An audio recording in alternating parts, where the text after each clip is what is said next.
తమ్ముడు చెల్లాలి, మీకు చిన్న మాట చెప్తున్నా. దాక్కునే గుణం మీకుందా? సార్ దాక్కునే గుణం ఏంటి సార్ అని అంటారేమో.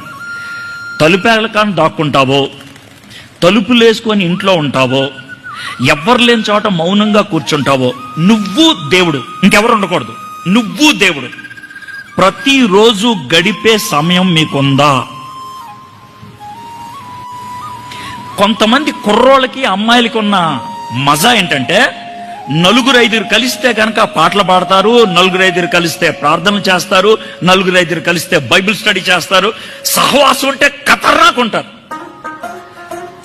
ఒంటరిగా కొద్దిసేపు దేవుడితో గడపమంటే గడపరు. అది ఆత్మీయత కాదు, డ్రామా.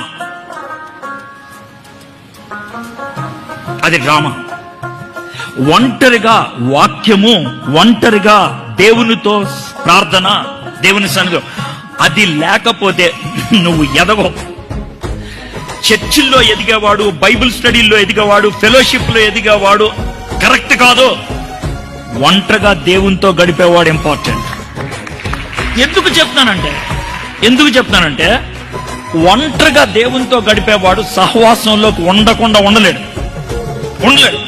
కానీ సహవాసంలో ఉన్నవాడు దేవునితో గడపకుండా ఉండేవాళ్ళు ఉంటారు. నేను నిజంగా దేవుడితో గడుపుతూ ఉంటే చర్చికి రాకుండా ఉండలేను.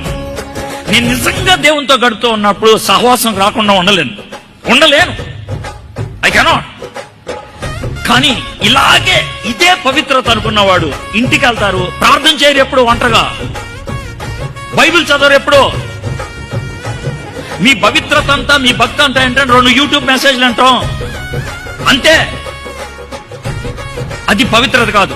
దేవుడు ఏలియాకి నేర్పించింది ఒంటరిగా నువ్వు నాతో గడపడం నేర్చుకోవాలి.